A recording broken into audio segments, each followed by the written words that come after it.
This sword contains technology we didn't officially invent until 1991. This dome has survived 2,000 years. Your sidewalk won't make it 50. And this device predicted eclipses before anyone knew the Earth orbited the Sun. None of this is fiction. These are real documented objects that modern science still can't fully explain, rebuild, or in some cases even believe. One of them was found by accident in a shipwreck and almost thrown away. We'll get to what that thing actually was. But it's just one entry on a much longer, much stranger list. Ancient objects and structures that modern science still can't fully explain, replicate, or in some cases even believe. Some of these are so advanced for their time that they genuinely shouldn't exist, and yet here they still are, sitting quietly in museums daring us to catch up. That bronze lump from the shipwreck was the Antikythera mechanism, and once researchers finally understood what they were looking at, it changed how we think about ancient technology entirely. It contained at least 30 interlocking bronze gears, arranged to predict solar and lunar eclipses, track 5 planets, and calculate the dates of the Olympic Games. After this device was built, humanity would not create anything mechanically this complex again for another 1,400 years. That's like discovering a working laptop buried in a Viking ship. Scientists have spent over a century studying it. With X-rays, CT scans, and 3D modeling, they know roughly what it does. They still can't fully explain the precision of how it was made. And here's the detail that really gets people.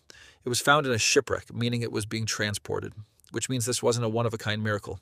Someone was casually shipping these across the Mediterranean. In 672 AD, a massive fleet was closing in on Constantinople. The defenders were badly outnumbered. Then they unleashed something the attackers had never seen. Liquid fire sprayed from tubes mounted on the ships. Unlike normal fire, this stuff didn't go out on contact with water. It burned on the surface of the sea itself. Enemy ships were consumed within seconds. This was Greek fire, the Byzantine Empire's ultimate weapon for nearly 800 years. Enemy fleets would sometimes retreat at the mere rumor that Greek fire ships were nearby. But here's the twist. Nobody today knows exactly what it was made of. The formula was the most closely guarded state secret in Byzantine history. And it died with the empire in 1453. Modern chemists have tried for centuries. Leading theories involve petroleum, pine resin, sulfur, and quicklime. But nobody has recreated a substance matching every single historical description. Some of the required properties actually contradict each other, chemically speaking. The Byzantines built one of history's most powerful weapons, and then simply erased it. That's either genius secrecy or the biggest fumble in the history of technology. In the early Middle Ages, Middle Eastern swordsmiths began producing blades unlike anything the world had seen. They called it Damascus steel. These blades could cut through European swords like they were made of tin and slice a falling silk scarf clean in half just from the fabric's own weight, landing on the edge. In 2006, scientists at a German university put a genuine Damascus steel fragment under an electron microscope. What they found made their jaws hit the floor. The metal contained carbon nanotubes, structures so strong we only discovered them in 1991 and consider them cutting-edge nanotechnology. Medieval blacksmiths were forging them 800 years earlier. The technique was lost around 1750, likely when the specific ore ran out. Blacksmiths have tried to recreate it ever since. Nobody has matched both the structure and the performance of the originals. We can build particle accelerators and land robots on Mars. We still cannot make a sword as good as some guy working in a 12th century workshop. The Pantheon in Rome was built in 125 AD. It still has the largest unreinforced concrete dome in the world, and it's still standing right now after nearly 2,000 years. Modern concrete, the stuff in your local parking garage, starts crumbling after about 50 years. We spend billions every year maintaining concrete that can't compete with something mixed by hand 2 millennia ago. For centuries, nobody knew why. The recipe was known: volcanic ash, seawater, lime, but nobody could explain why it got stronger over time instead of weaker.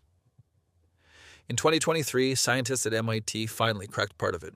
Tiny white chunks in the concrete, once assumed to be flaws, turned out to be lime clasts that dissolve and refill cracks automatically when water gets in. Roman concrete self-heals. Seawater, which destroys modern concrete, actually makes Roman concrete stronger. The Romans accidentally built a construction material with built-in maintenance. Scientists are now trying to reverse engineer it for modern use. The problem is the specific volcanic ash the Romans used only comes from one region of Italy, and it's genuinely hard to replicate. Around 500 BC, the Nazca people of southern Peru walked into the desert and started drawing. Not small sketches, but enormous figures. a spider 150 feet across, a monkey with a spiraling tail over 300 feet long. Here's the detail that gets everyone. These figures are only really visible from the air. From the ground, they just look like scratches in the dirt. The Nazca people had no aircraft, no hot air balloons, no known way to see their own work from above. And yet, the proportions are accurate enough that they seem designed to be viewed from the sky. The most accepted theory involves a grid system of stakes and ropes to scale up a small drawing across miles of open desert. It's technically possible. It's also an extraordinary feat of precision. There are over 800 straight lines and 300 figures spread across 170 square miles. In 2020, a brand new cat figure was discovered, sitting there unnoticed for 2,000 years. Now for the supporting cast.